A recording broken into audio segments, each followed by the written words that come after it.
I thank you for being here. My name is Jan Marie Arbor, and along with my co-chairs, we have coordinated this event for the 7th Ward and any members of the City of Flint who are here. Thank you all for being here.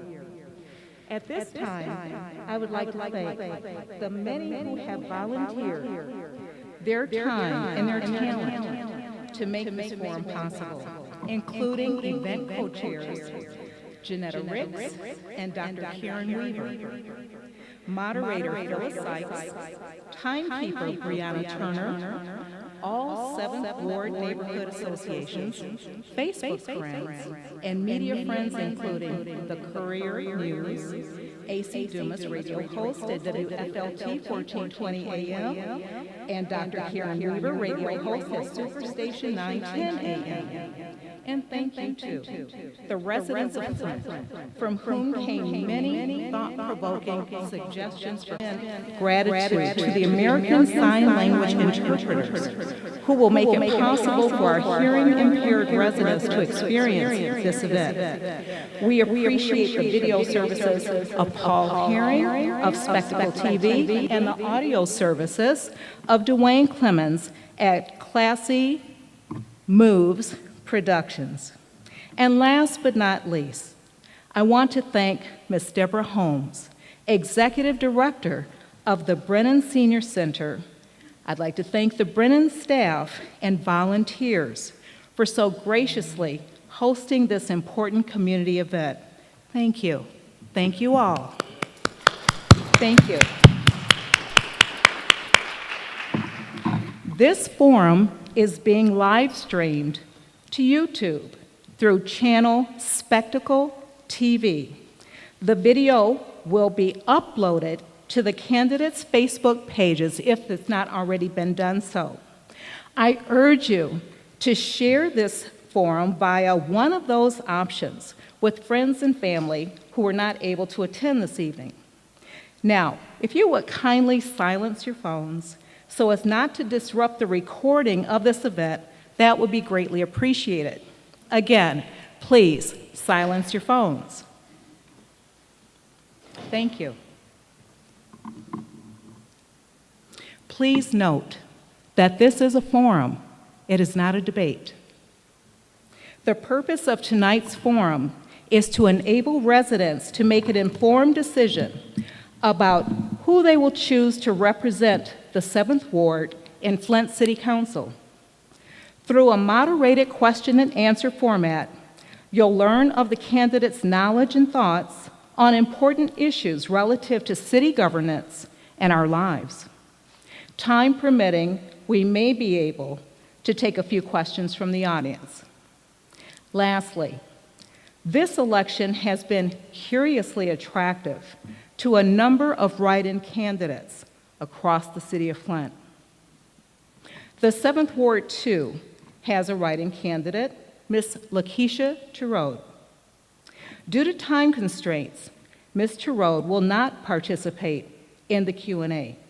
However, if she is here, you will have the opportunity to meet her following the Q&A. Ms. Turode will have 2 minutes to speak. And now, without further delay, please, let's join our hands together and welcome the 7th Ward candidates, Allie Herkenroder and Monica Galloway. Thank you.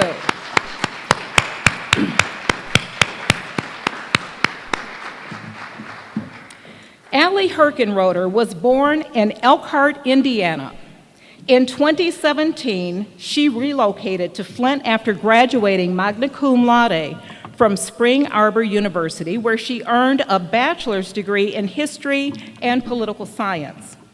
Allie recently completed the Ann Arbor-based Ecology Center's LIFT, or Lead Impacted Families Training Program Intensive, where she gained a deeper understanding of lead poisoning and how to work for change in the Flint community by providing resources to its families.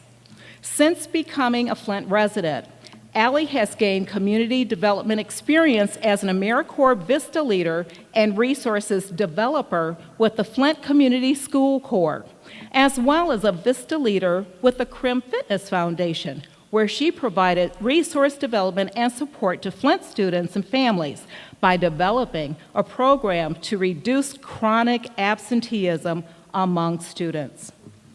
Allie also worked within the Flint Housing Commission, serving as Resident Services Coordinator, where she implemented a home ownership program and managed federal grant funding. Allie's volunteer experience includes that of Program Director for Hope at Howard, where she developed an after-school program for students and families residing at Howard Estates and affected by the water crisis. The program had over 30 participants attending on a regular basis, and their focus was on homework, music production, mindfulness practices, and financial literacy. In her spare time, Allie enjoys attending Flint City Bucks games, kayaking, and exploring the city of Flint. She has enjoyed being a coach for the Freeman School's Girls on the Run and organizing cleanups to help beautify our city. Allie Herkenroder is excited to run for 7th Ward Council representative and to bring a new perspective to Flint City Council. Monica Galloway is native to San Diego, California. In 1995, she and husband Kevin Galloway Sr. and their 2 sons relocated to Flint, Michigan, where they successfully raised their family, who now have families of their own. Monica and Kevin are proud to call themselves grandparents to their first grandchild, Kevin Carter.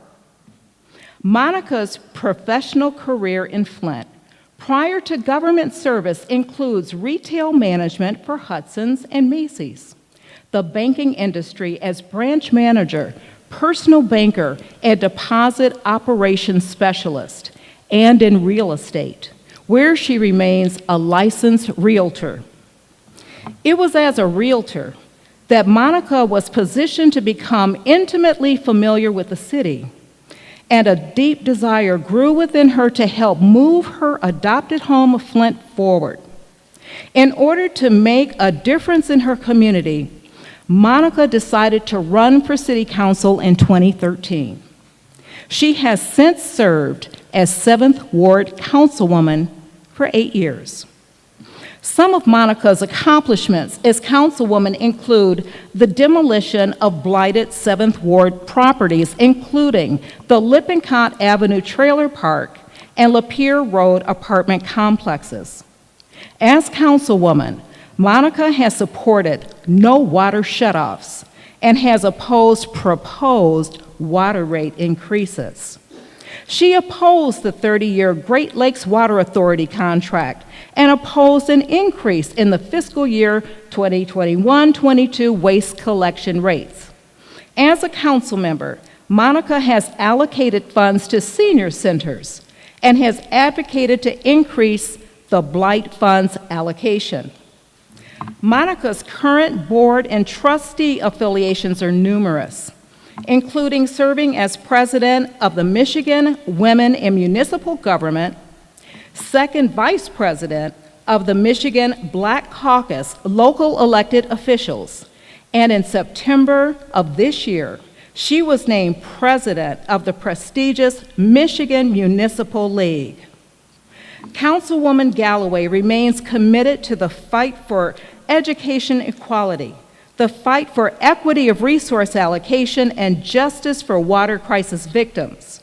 She asks for your support in the election to further this work and more in service to the 7th Ward residents and the city of Flint.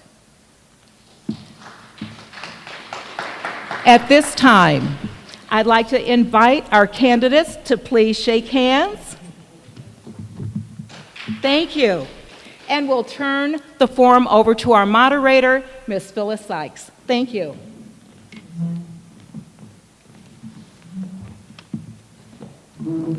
Thank you, Jan Marie.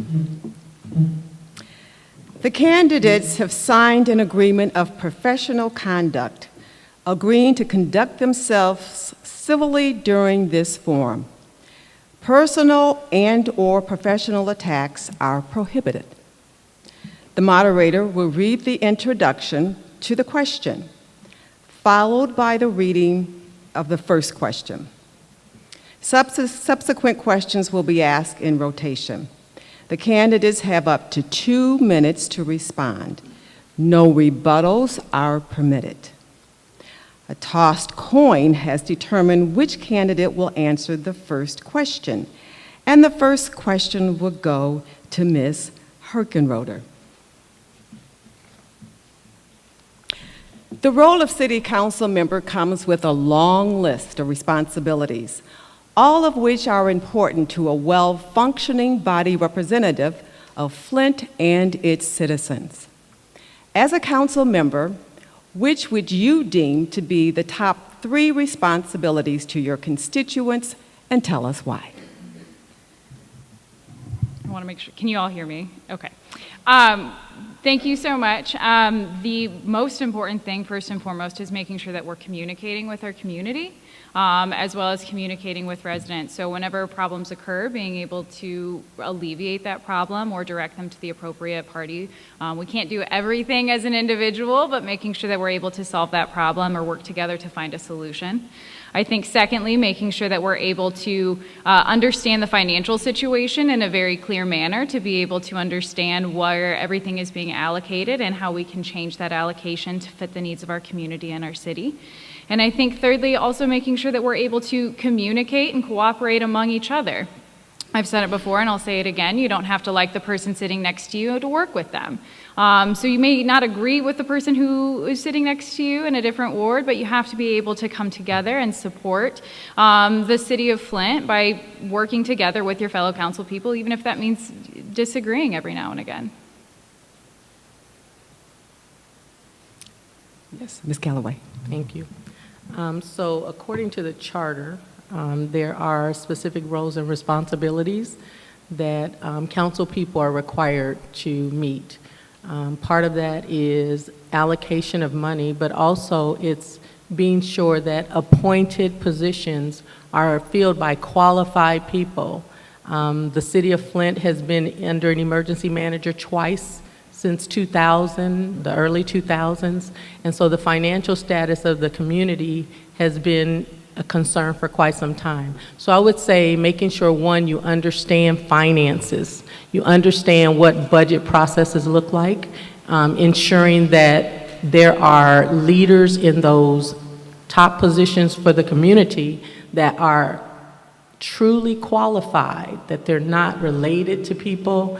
It says that you must vet them. And then definitely the coordination with the community to make sure that the community is aware of what is going on, because budgeting is a reflection of the priorities of the community, and without the community's input, you can't know where those priorities should lie. Okay, thank you. The former administration left the current administration a $24 million reserve during November of 2019. Today, the current administration projects a potential $17 million deficit. Can you explain how this administration used the $24 million and what, in addition to legacy costs, have contributed to the projected deficit?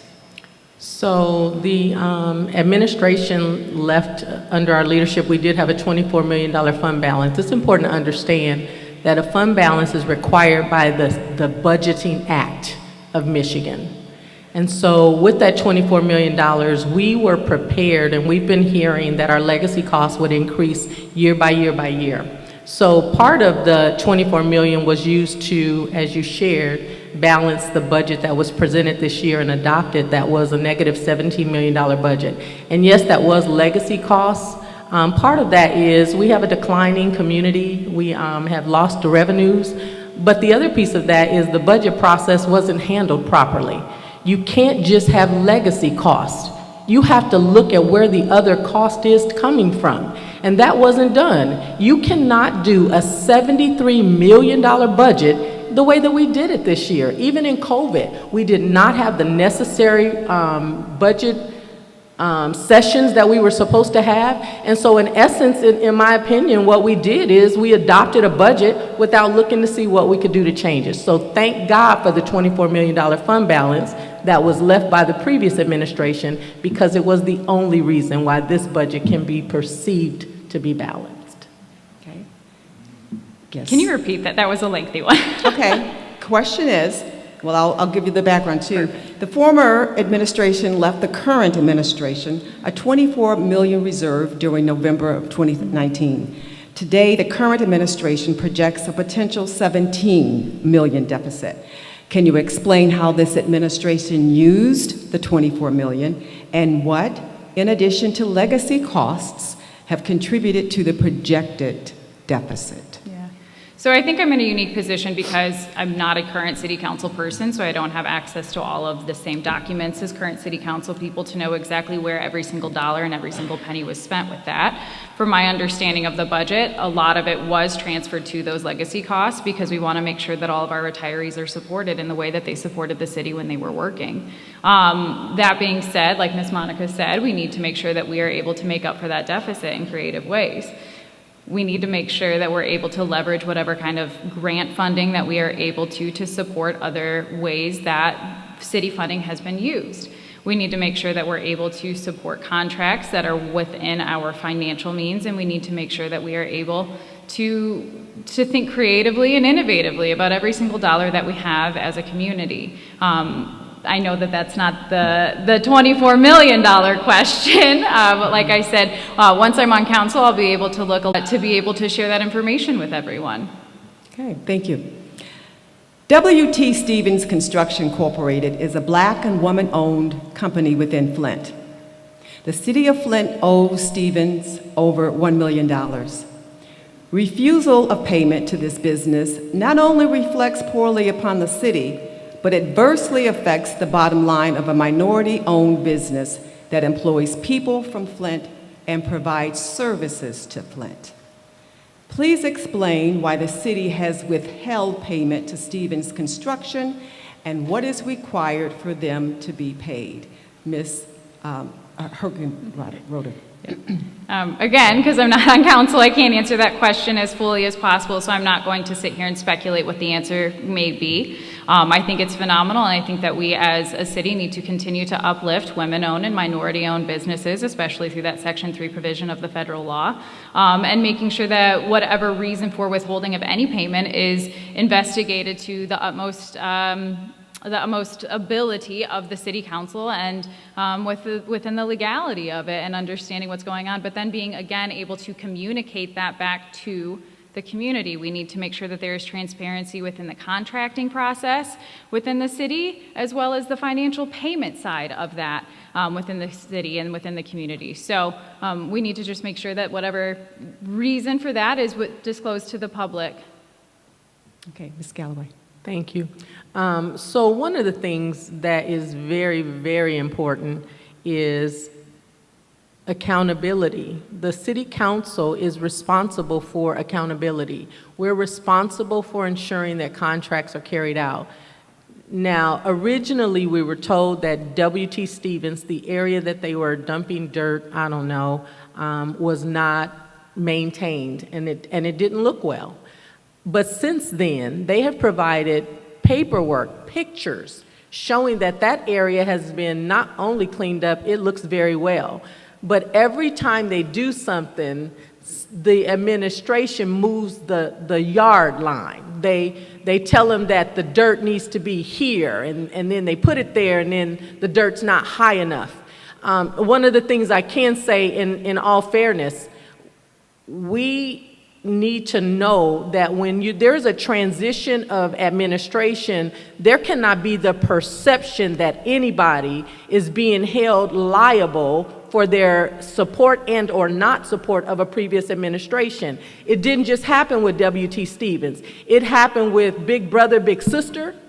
It happened with the McCree Theater. There was money that had been allocated and they couldn't get it. And you can say whatever you want to say, but the perception was those organizations supported the previous administration, and so therefore they were targeted, if you will. What can the city council do? The city council has the authority to make sure that those contracts are paid. But when you have a divided city council, you can't have that happen. Okay, thank you. Describe for the audience in layman's terms the City of Flint budget apportionment and how it has changed over the last decade, both income and expenditures. Ms. Callaway. I think I start right. Yes. So this is our budget. It's a very detailed budget. So anytime you go through a budget process, it's just like at home. You look at your bucket of money. You look at your budget as far as what your allocations are, what your expenditures are, what are you spending your money on. And so what you're supposed to do is you're supposed to look at priorities. Public safety usually accommodates for just over 80% of our budget because that's the number one thing. We need to make sure that people are safe. And so when you are looking at the budget, you have to be looking at every line item. And sometimes the budget isn't presented in a way that is feasible for you to do that. And so you have to ask yourself, have we looked through every department? Where does the community say that they want money at? They say they want blight. How much money is in blight? What are we doing with the money in blight? Do we have the staffing in blight? So the expenditures in your budget is very important.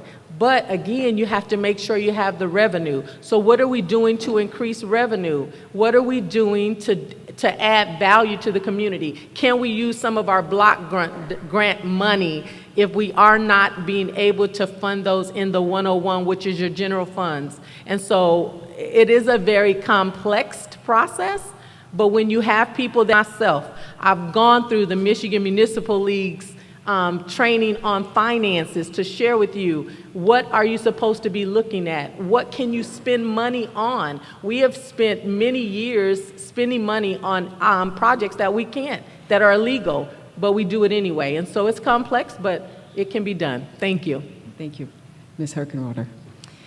One of the things in that question, correct me if I'm wrong, is about how the budget has changed over the past decade. Is that correct? Correct. Well, we know from the results from the census that we lost 18,000 people in this city. We know that is tremendous impact on the tax revenue that we have for our constituents and for our city. So we need to make sure, again, that we're thinking creatively as far as where can we find dollars from the federal level, from the state level, from private institutions to be able to help bolster that budget that we have. We know we're going to have a certain number of taxes every year, so what can we do to help further that? Because we also know that the programs that we want to do are going to cost significantly more than what we usually have in the coffers.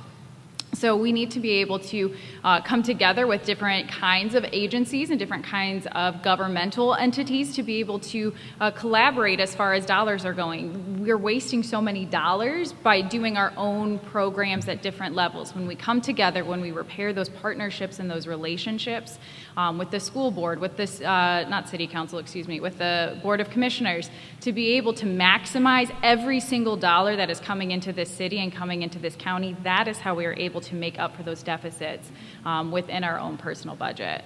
Okay, thank you.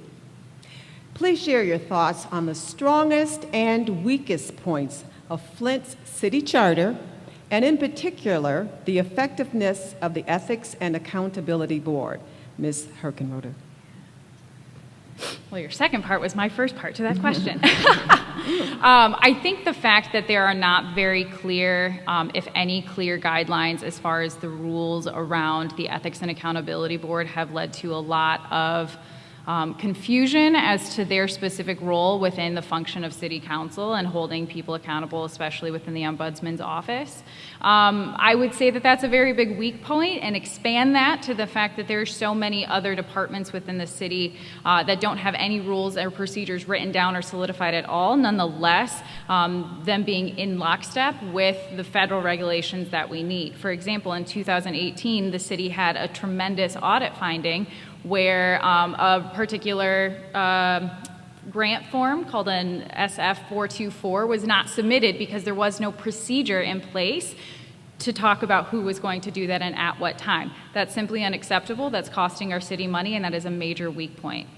As far as the strong side of the charter, I think it's phenomenal how we're able to make sure that the bureaucracy of government is able to go through the appropriate channels to make sure that we catch things that may fall through the cracks in some regards, but then also making sure that we're able to engage the community in as many ways as we possibly can, and I think that the charter does a good job of doing that.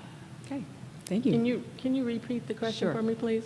Please share your thoughts on the strongest and weakest points of Flint City Charter, and in particular, the effectiveness of the Ethics and Accountability Board. So the weakness in the charter is the charter lays out many things without detail. So it's as if someone gives you an overview, but then they force you to figure out how to implement it. That's one of the weaknesses. And the strongest piece of it is the fact that they did a new one in 2018. I'll just leave it at that. But with the Ethics and Accountability Board, the charter is more clear on the Ethics and Accountability Board than they are on the very legislators. And I reread it because I wanted to understand. The problem is that you have elected and appointed officials that are responsible for funding an organization and or office that governs you. And what does that mean? They are responsible for investigating your behavior and your actions. And yet they can't do that if you don't allocate the money that they need. So one of the weaknesses is that the Ethics and Accountability Board doesn't have their own budget. $250,000 is not a lot of money. And they are very detailed on what they can do. They can investigate, they can subpoena, they can swear you in, and yet they get no cooperation from the people that they are called to enforce. And why is that? Because we say, we're not going to give you all the money that you need. We're not going to make sure you have a city attorney to make sure that you can subpoena us. We're not going to show up when you just asked us to show up. And so I think the problem with the Ethics and Accountability Board is that the very people that they're called to oversee is not doing what they're supposed to do, which makes them ineffective. Okay. I already did it. You did, okay. Okay, moving on. Given Flint's long history of racial polarization, including segregation in housing and education, the 7th Ward appears more integrated today than most wards, due in large part to white flight. How will you serve the people of the 7th Ward impartially and equally while a perception of covert racism persists despite its changing neighborhoods? I believe Ms. Galloway. You just serve people every day fairly and equitably as best as you can. Everyone in this community, regardless of their economic state, their social status, they deserve to be treated with the utmost respect. And as a public servant, it is my responsibility to do that, period. Everything else is irrelevant. Okay, thank you. So one of the things about that was, serving equally, right? Mm-hmm. Well, I can tell you right now, I won't be serving equally. I'll be serving equitably, because there are parts of this ward that have been so underserved for so long that they need more dollars advocated for cleanups. They need more dollars advocated for public safety than other parts of the ward. We can't give everybody the same dollar amount and wonder why things aren't changing in a way that is fair for the world. We need to make sure that we are equitably allocating our dollars to support every single person who lives in the ward. It doesn't matter what neighborhood you live in, what part of the ward, whether it's north, south, east, west of the ward, or of the city, we need to make sure that all of our dollars are equitably distributed to make sure that everybody has the same chance for progress. Thank you. What might you initiate to help bridge historic divides within the 7th Ward and bring more cohesion to the ward? Yes. Yeah, one of the things that is so palpable, especially when I'm out knocking doors and I'm talking to people, is how divided the neighborhoods are. And you can see where the redlining was, and it's very clear where that was in the history. And one of the things that we also can see that's very clear and very palpable is how independent every single one of our 7th Ward neighborhoods acts. And I think it's great how awesome we have phenomenal, active neighborhood clubs within all parts of the ward, but we don't ever come together. And we need to come together because at the end of the day, we are all a neighbor of the 7th Ward. We are all a resident of the city of Flint. We're going to be stronger together than we are in our own microcosm, and making sure that we are able to come together, voice the concerns, be able to express the problems that are happening in different neighborhoods, because the same problems that are happening in Fairfield Village are not the same problems that are happening in the Valley. We need to make sure that everybody comes together to share what is going on in their ward to be able to support that and the allocation of those dollars. One of the things that is very helpful would be meetings with block club captains to begin to see where that bridging can happen. In order to bridge the gap, there has to be a desire. Many times what I've found in my ward that areas, they enjoy their sense of ownership. They take pride in the ownership of it. And so asking the heads of those areas, what do you see would be an easy way to bridge? One of the things I can say is I'm experiencing, as the council person of the 7th Ward for the last 8 years, I'm hearing of more crime in the college cultural area than I've heard in a long time. And I've been over this community again for 8 years. And why is that important? Because we need to be communicating with each other in all of the wards, because when you do that, you can help to minimize even crime when you know each other. It doesn't matter where you live, to make sure that we're partnering with each other, talking with each other. So my role in that is to do a better job at bringing the block clubs together, because I do meet with them individually. And so that should be an easy one, but it does start with the heads of those block clubs. Okay, thank you. Political campaigns are usually very expensive, considering the costs associated with campaign literature, multiple mailers, buttons, and special events. Have you received campaign contributions from any politicians at the local, state, or federal levels? If so, please indicate from which level or levels and the average contribution amount received. Ms. Galloway. So I have not received any money from any elected officials on the local, state, or federal. Okay. I think I've gotten like $10 from Griggs, and I think I got like $125 or so from Kate Fields, but that's the only money that I've gotten from any politicians. Okay, thank you. If you could change any council rule, which one might you change? Ms. Herkenrother? Yeah. I think it's more of not just one specific rule, but kind of the process of the rules. The fact is that council kind of operates with two separate rules. So we have Robert's Rules of Order, and then we also have our own individual council rules. And I think that sometimes muddies the water as to, is this out of order? Is this not out of order? What's going on? Is this within our purview? Is this a violation, X, Y, and Z? And I think that there's too much of the muddying of those waters to be able to clearly say, yes, no, you are in order, you are not in order. So I would definitely make sure that we're able to solidify, are we doing one set of rules? Are we doing two set of rules? Where are those rules going to be? Which one's going to overplay the other?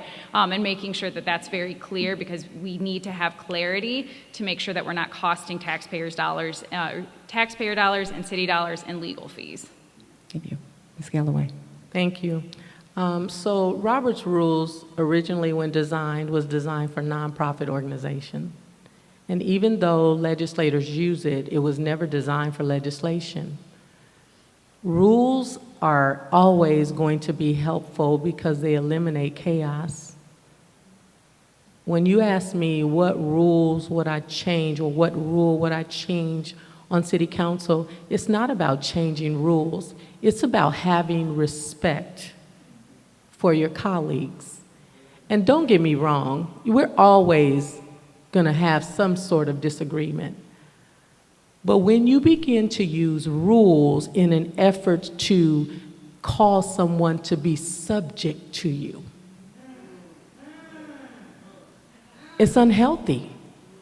And I want to say to this community, I apologize if you feel like I've been combative, because I have.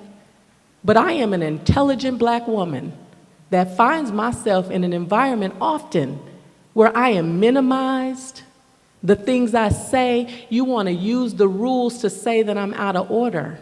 Or you want to use the rules to allows you to be, for me to be subject to you. That's unhealthy. And so there's nowhere that you can work that rules are designed for that. If we began just to say every person that is serving here deserves to be here because they were elected to be here, I don't always agree with them, but let me give them the opportunity to see where they're going before I throw a rule on them, you would find that those rules wouldn't be necessary. So I wouldn't change rules, I would change people's ability to know that none of us are subject to each other. We are equal to each other. Okay, thank you. Residents have been grieved by the appearance of racist, gang-like council members who uniformly deploy divisive tactics to frustrate and stall progress during council meetings. Although it is expected that some differences will occur amongst individuals, Flint residents expect and deserve a well